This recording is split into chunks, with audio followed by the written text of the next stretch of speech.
Hey, hey, I like bitch who is your mess. Hey, can't keep my dick in my pants. Hey, it's like trying to consume me. It's almost like it's trying to get inside of my mind, you know? So I've started to look at myself very differently and beat myself up. Jaw's energy was a little bit more like, it would make you feel kind of uncomfortable, because that's how like I don't know, his presence and his energy was just so strong. I feel like he worked on that. What's up, YouTube? It's Kaon, aka Kaon Puts You On, and today we are talking about why hip-hop loved XXXtentacion. And as always, if you like the content, hit me a like and subscribe, and check out my other videos. I have many videos, but let's get into this. So, I think most people, like 99, if not 100% of people, know who XXXtentacion is.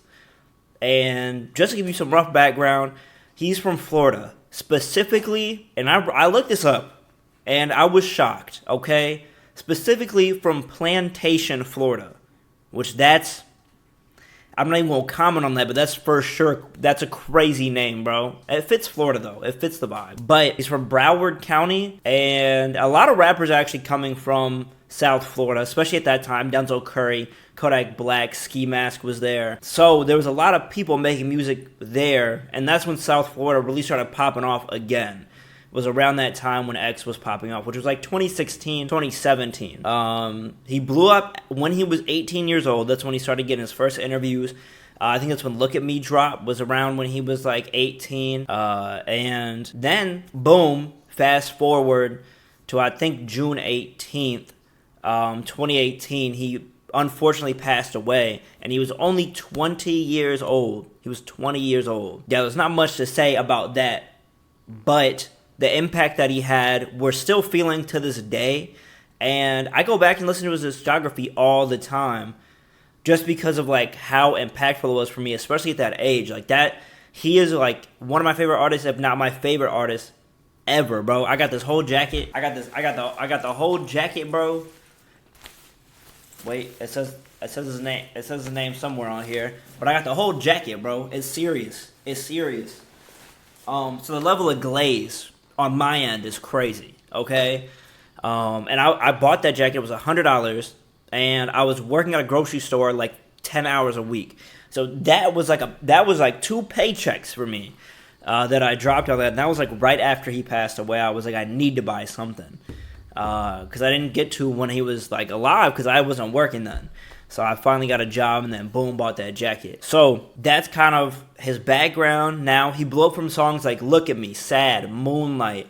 He had platinum records, I think Diamond maybe. He has 17, he has Question Mark. And then they released some posthumous albums, which are, that's a thing for sure. Those are albums, I guess. But that's still, even the posthumous albums, even all the controversy that surrounded his life, he was getting in fights. He was committing crime. He had like domestic abuse allegations, which he never got charged for, I don't believe. Even with all of that, even with all of these things, he still was maintaining in hip-hop, in rap, in music.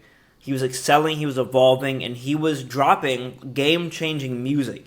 Music that would end up inspiring many people after him. Now, the main question that I want to get to is why did hip-hop and why did people in general love XXXtentacion? My first thing that I want to bring up about him is that in a hip-hop realm, when you think about hip-hop purity, when you think about like people writing their own bars, people having metaphors, lyricism, talking about oppression, X was doing all of that.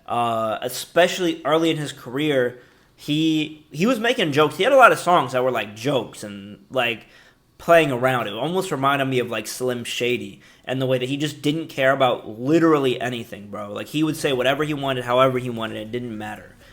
But as time progressed, and just in general, his music, you could see, was coming from a very real place. It was about sadness. It was about depression. It was about like all these different things. And he was also adding a layer of like oppression on there as well. And you can see that in a song like Riot.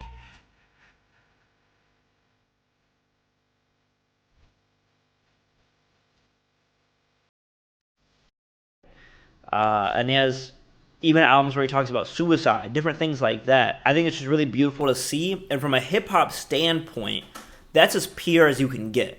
Talking about your traumas, talking about your upbringings, talking about, like, people in your community, like, dying. Because this was around the time gotten killed by the police, and there was riots happening, and, like, everything was popping off at this point. And X decided to make a song about this, and he just dropped it. I don't think he even, like, had a release date for Riot. I don't remember. But I remember that he just dropped it one day, and it was there. That is just very hip-hop. Like, just to make a song about that in the time that it's happening reminds me a lot of, like, Grandmaster Flash, the Message. Or, like, Wu-Tang Clan talking about this, or Tupac talking about this. Like, this is what hip-hop is about. This is what hip-hop is supposed to be, is a place where you can talk about things that are being silenced in society. And I think it's just very impactful and very important what he was doing when highlighting these different topics.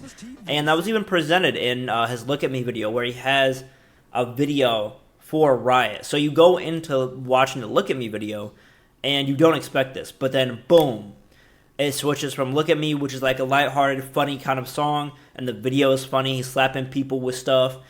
And then you just get the scene of him hanging with a gold chain. And it starts off with the words of, like, you ever seen it hung with a gold chain? And just something like that is just so impactful.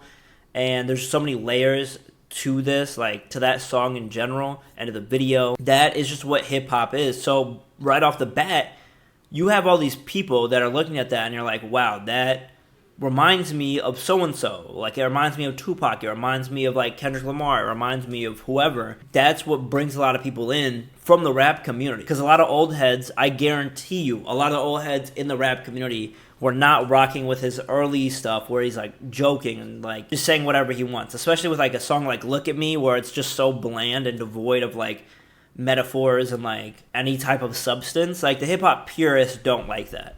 However, out of his entire discography, that was, like, the song that I think was, like, watered down the most in terms of, like, not having, like, a metaphor. Like, it was just for fun, to be honest. And I think we really see that as time progresses with albums like 17, with albums like the Question Mark album and things like that. So then we get to see that. Another thing with the hip-hop purity that I think he had is he was freestyling. Like, he would go on, like, BET, I think he freestyled.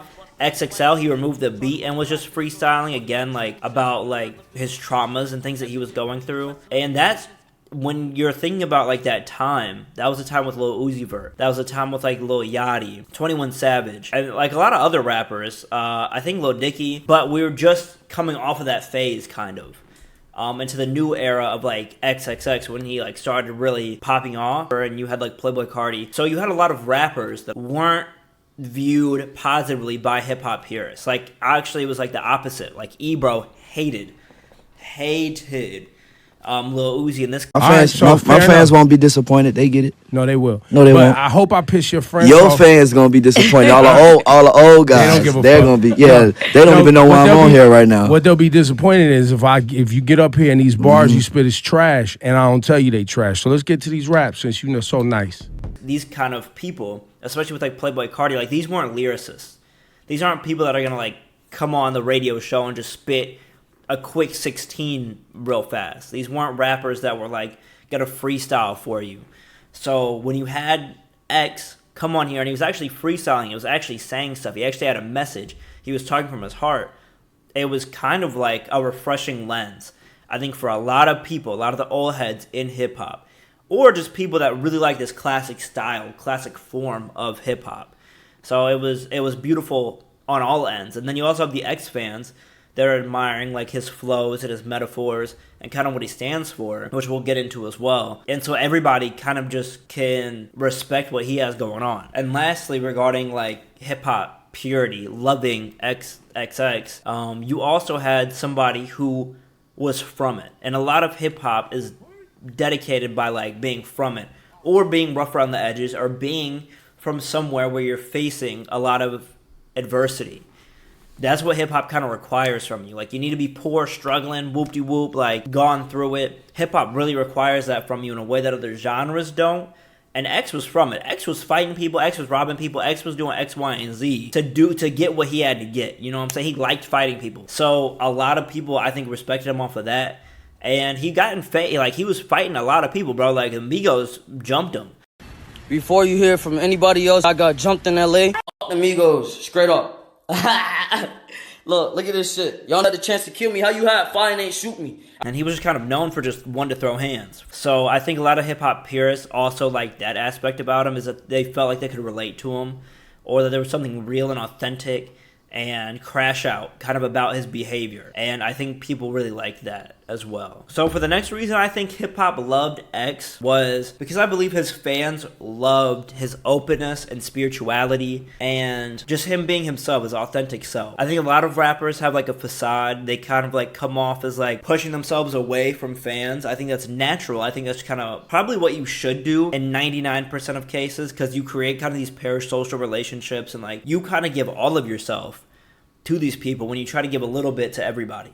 Especially at the level that X was at, like he had millions and millions of listeners a day, probably like a month for sure. So he was still trying to like spread positive messages and give his fans everything that he could. Not only a teacher, but just someone to motivate the youth and to push the youth in a positive direction, to be able to not ideally like control, but to just manifest that type of energy. I want to see, like, I want to just have more power in the aspect of trying to, like, all right, I know what the kids want. I know what we all desire. I understand things, and I feel like that's why I've been placed in such an important position. And that could have been to a detriment for sure. That could have definitely hindered him, but he just pushed through. I remember very early on SoundCloud, he kind of had it wasn't even a song, but it was like if you're going through something or you're like not feeling okay, like you can call me, you can DM me, whatever. And that is just something that you've never seen from an artist, really. Like, his level of interaction, I remember there was a time where, like, fans would DM him, like, talking about, like, oh, I want to, like, do X, Y, and Z to myself, or, like, I'm not feeling good mentally. And he would call them, bro. Like, there's many screenshots of people being like, oh, he called me when I told him, like, I was going through this. And he would also post his phone number, I think, and you could FaceTime him. I tried, I'm pretty sure, without a doubt. And I'm not even going to hide that. Like, I definitely tried. Like, I was a real fan, bro. Like, and I think a lot of people were. And a lot of people felt that, like, this wasn't like a regular celebrity. Like, this was somebody that was, like, an obtainable reach and gave everything that he could to his fans or to the people that supported him. And I think that was one reason why a lot of people really respected and liked him. I remember there's a clip where he's talking to academics, and he's like, you're an anxious person, aren't you? In my shit, bro. You got anxiety, fam. Why you say that? I can read you. I can see it. You know, I could read something about you. I was going to tell you this the last time, like, just me and you talk. I think, no, this is my theory. I think and I know you have gone to therapy. I think when niggas have gone to therapy, they see things or they see shit in people differently from other people. You get me? And he could just read you. Like, he was just reading people. And there was a sense of spirituality, deepness, and realness that would come from his music, from his interviews, from his tweets. And I think this creates a lot of community, a lot of engagement, a lot of people feeling like they actually have skin in the game when it comes to this artist. Like, I remember people were disrespecting X, and I was kind of getting mad sometimes. I felt like the Taylor Swift fans. Like, you disrespect Taylor Swift, a Swiftie is going to hit you with a 12 gauge in the back, bro. Like, they're not playing about it. And that's kind of how people felt about X. Like, I remember his comments, people would say something, and they would get ran up on in the comment section. Like, it's different. It was different. And I think that was something that you really had to be there to experience and kind of, like, understand. Like, X was trying to, like, get you to journal. X was trying to get you to just be a better person, as he was also transitioning to be a better person. It's a good segue into the next thing that I think made hip-hop and people love X, is that we were seeing him grow in front of us. Like, I was a kid at the time as well. Like, I would have been, like, 16. Like, he was a few years older than me. So I was definitely watching him grow as well. I think it was just kind of really cool, really interesting, really real to see somebody who was like 18 literally grow in front of our eyes. Like, this is a person that was very flawed, had a lot of issues, was going through a lot of things with his mother, with his dad, with his community, with the people around him. And so we're seeing this person progress and evolve right in front of us. And there's nothing that you can do besides admire this growth and respect that he's really trying to change. Like near the end, it was kind of like, and this is the most important part that I stress about him, is like change is very important.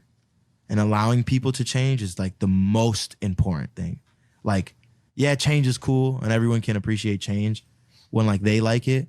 But like if you can allow a person to change and like better themselves, I think that's like more important than like your own personal like of a change. You get what I'm trying to say? Absolutely. And you see the ego take over, you see the ego die. DJ Scheme talks about this a little bit. And I think people around him like has said that and recognized that. But even as fans, I think we recognized that and we noticed it. Because the way that he was talking when he kind of had that orange hair on one side versus how he would talk when he had the blue hair were very different people. Like, he shaved his head and he was a different person, bro. Like, fully different. Like, it didn't even seem like the same person, really. Like, his energy, even on camera and songs, just kind of like honed in, like it just really. But behind this facade, there's a whole different person. Jose Onfroy was weak. X desires control, controversy, wealth. X has desires. Jose Onfroy had no desires. So, hey guys, I am just putting up a quick vlog just to check in. Right now, I am finishing up my clothing brand. I'm trying my best to stay out of trouble and not be on the internet as much.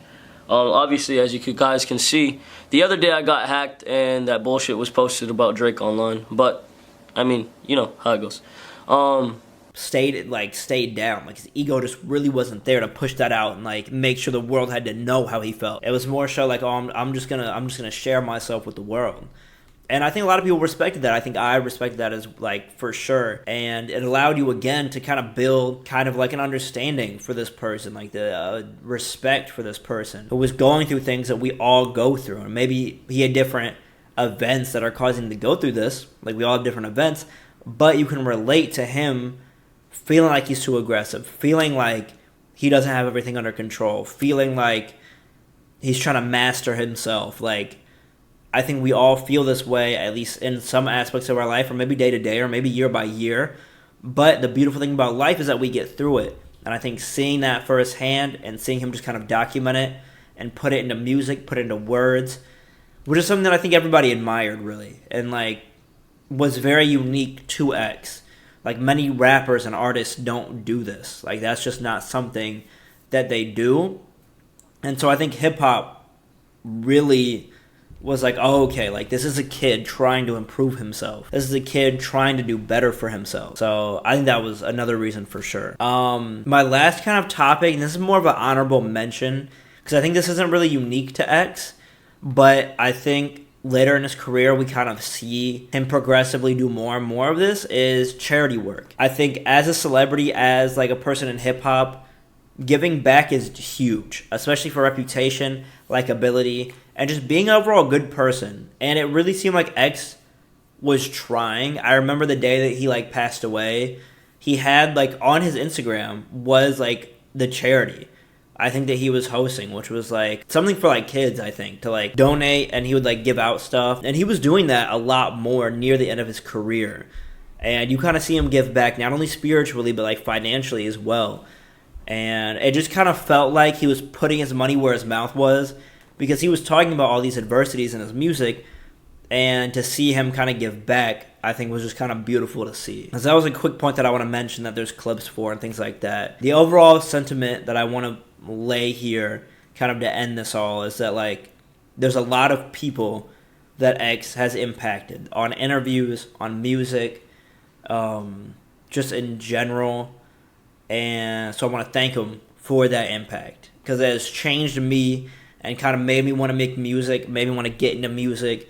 And so I owe X a lot, even though it's been years since he's passed away. Like, I still feel like I owe kind of his legacy and I honor him in some type of way.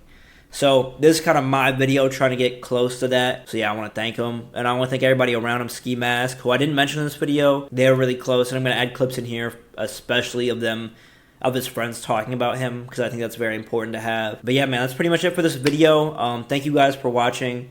As always, I love you guys and appreciate you guys. Peace out. Be smooth. Check out my other content. I got a lot of video essays. A lot of them. I'm going to put them here or wherever. They're going to be on the screen. You should click through them. You should watch them. Okay, I do a lot of these. All right? But I love you guys and appreciate you guys. Peace out. Be smooth.